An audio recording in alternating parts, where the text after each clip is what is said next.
la Dr. Saulos Chilima amene atisiya pa ngozi ya ndege komanso anthu ena asanu ndi anayi.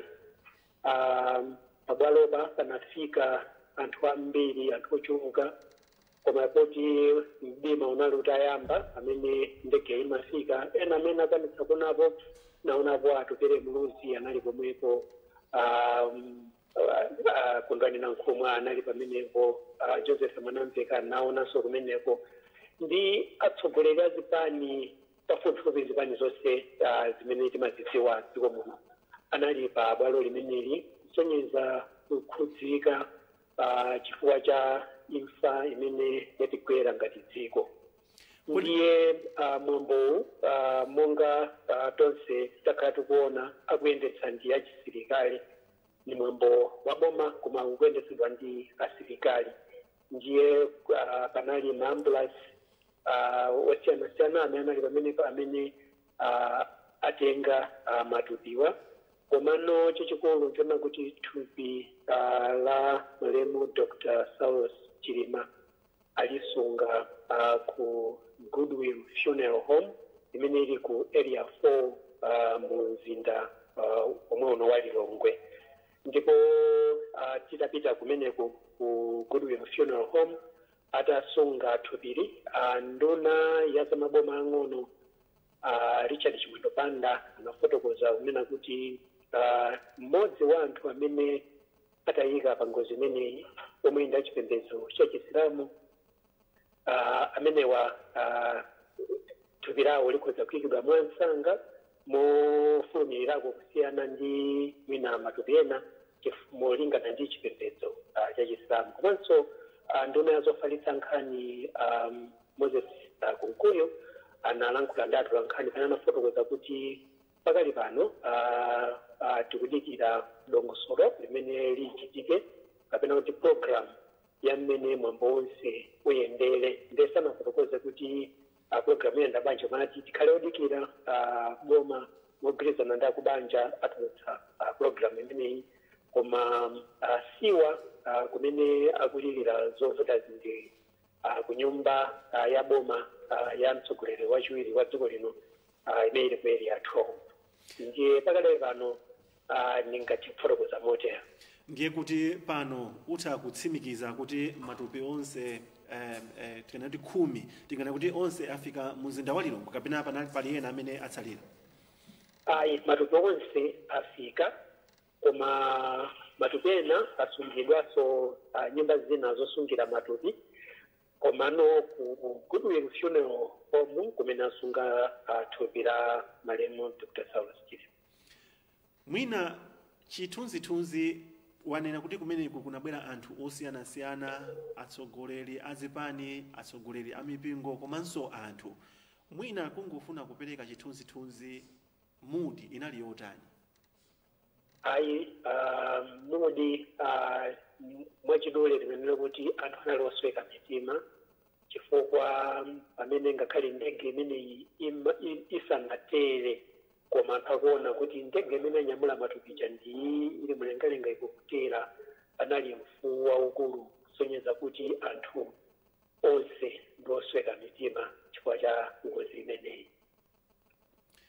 Mwina ndikupatse mwayi nkuteka pali funso lina sindinakufunse chimene ungathe kufuna kuwadziwitsa anthu amene akutsatira makamaka ndi chidwi za program imeneyi pano pakanema wa MBC, ndi zina ziti zimene mwina ungafune kugawana nawo?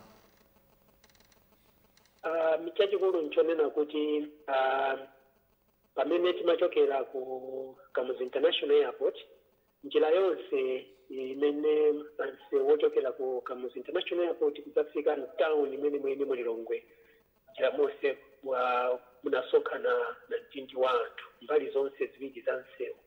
Soyenza kuti anthu ndi osweka mitima mafuna tamakhulupirira kuti kodi chatigwerachi chachitikadi, ndi anthu anayima mbali mwa msewu kuchokera ku Kamuzu International Airport mpaka na Mwezi Malo Town, anthu osiyanasiyana amene amaona ndibiti wa maambulance amene ananyamula matupi amenewa. Soyenza kuti dziko lonse ndilokhudzidwa chifukwa cha imfa imeneyi. zikomo kwambiri mzanga McDonald. zikomo kwambiri.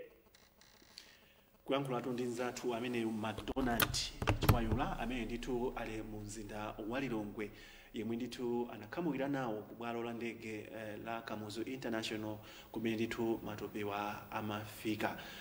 Gulu limeneli linatsogoleredwa ndi mtsogoleri wa dziko lino President Dr. Lazarus Chakwera pofuna kuonetsetsa ndithu kuti matopewa afika, ndipo mmene tikhale tikukuwuzani kuti programu kutsogoloku ikhale yotani. Ndiye mmene nanenera moja kuti sindili ndekha mpulogalamu iyi, ndi ndi nzanga McDonald Tom. Dziko tu thambo lakuda layenda. Sindikudziwa inu ngati odziwa kusanthula pa zinthu zosiyanasiyana zimene zimachitika mdziko, mungapange analyze motani situation mood ili bwanji mdziko muno? Kwambirira mwina tisanapite ku mood ndimafuna ndionekere kuti koda Chilima ndi ndani. Tukaona Chilima ngati mtsogoleri wa dziko lino amene anali vice president, kutanthauza kuti imfa yawo ikukhudza utsogoleri wa dziko. Pokhala imfa imene ikukhudza utsogoleri wa dziko ndikuti ndi imfa yoti ikukhudza ife tonse Amalawi. Komanso Dr. Chilima ndimafuna taonekire ngati munthu amene anali pa banja, wasiya mkazi, wasiya ana. Ndiye kuti ife imeneyi yakhudzanso kwambiri ku banja lawo la Chilima, ngakhalenso kumene wakuchokera kwa makolo awo. Tikhoza kuwaonikiranso Achilima ngati mtsogoleri wa chipani, ndiye kuti ku chipani tikukhetsanso misozi. Tikhoza kuwaonikiranso Achilima ngati membala wa mpingo wa Chikatolika, ndiye kuti ku mpingonso kuli misozi.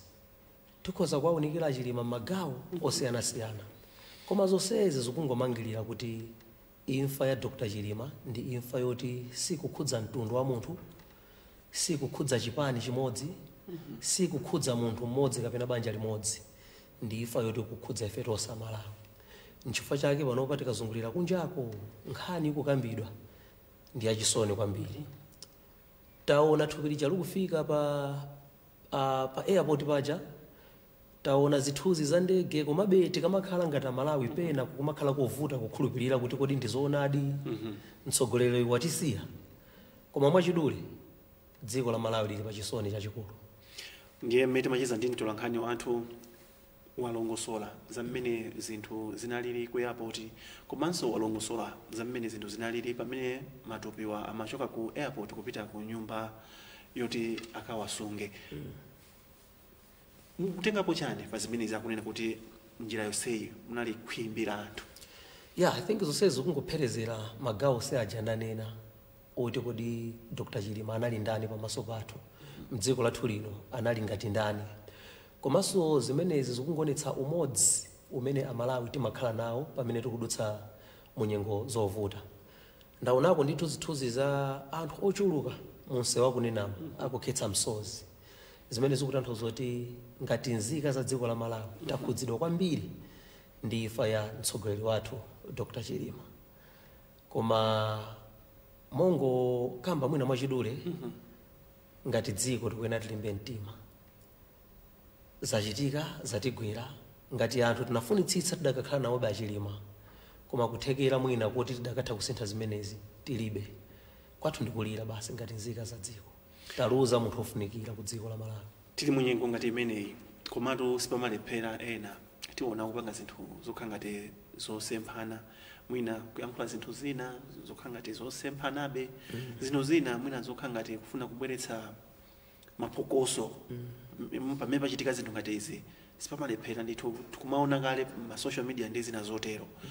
Kodi anthu tizipange handle motani mu nyengo ngati imeneyi, makamaka pa nkhani ya zimene tiziyankhula, zimene tizilemba, komanso zinthu zosiyanasiyana zimene tingamachite mu nyengo yowawitsa ngati imeneyi?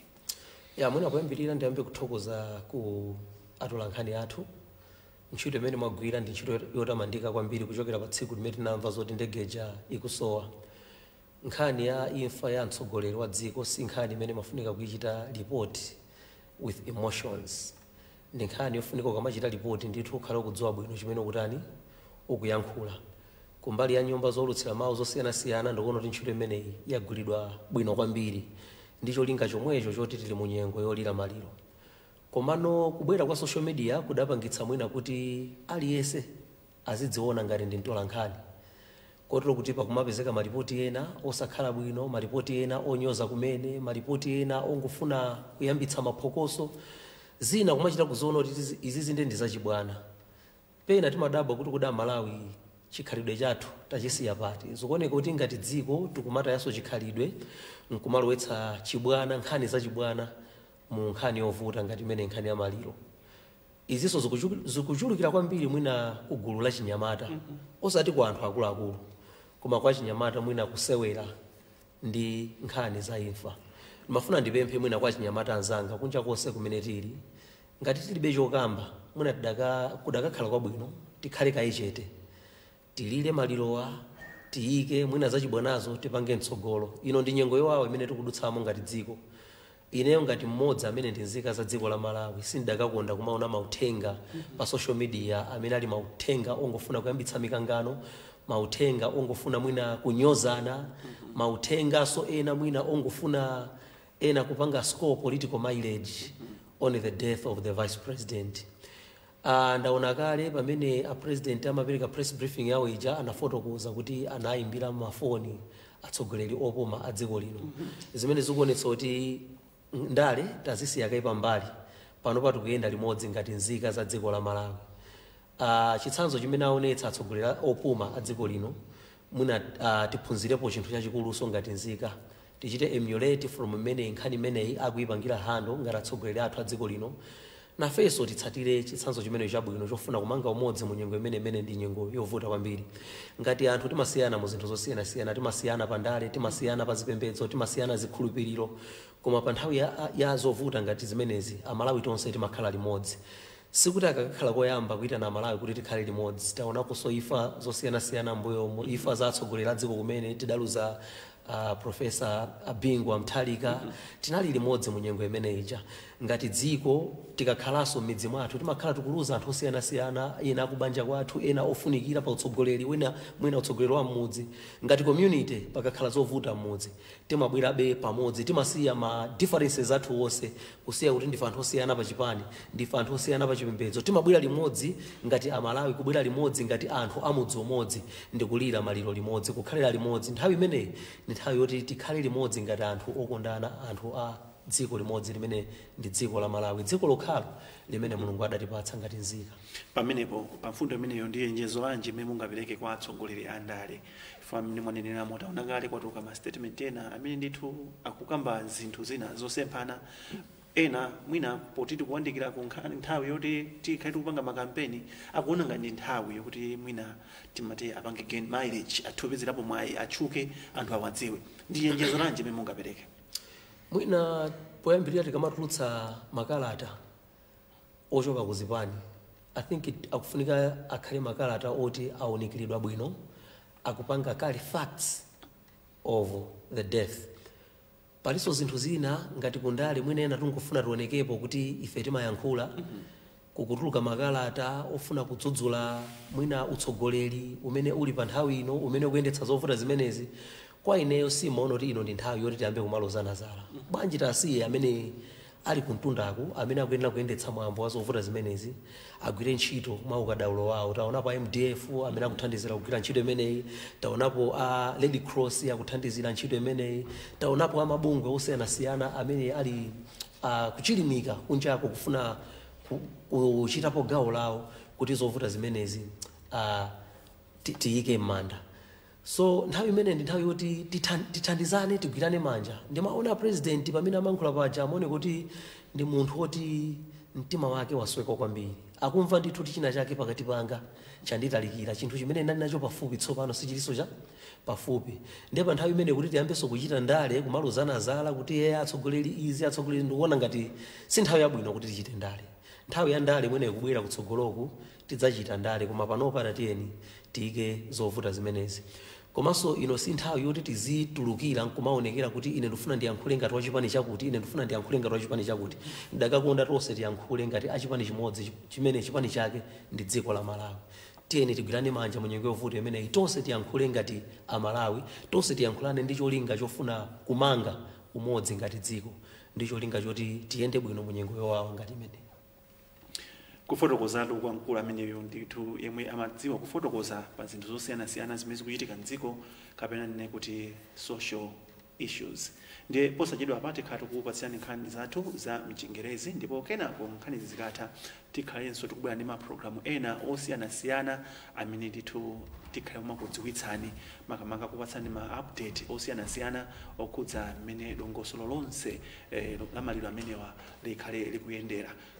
President mmene yankhula chakumasana kuja ananena kuti ndithu akuunika kuti aone kuti program ikhale motani. Ifenso tikudikirira mwachidwi kuti zonse zikati zatheka tikhalenso tikubwera pano kupatsirani kuti madongosolo onse okhudza mwambo umenewu ayenda motani. Dzina langa ndine Simeon Boyce, pitizani kuonera kanema wa MBC.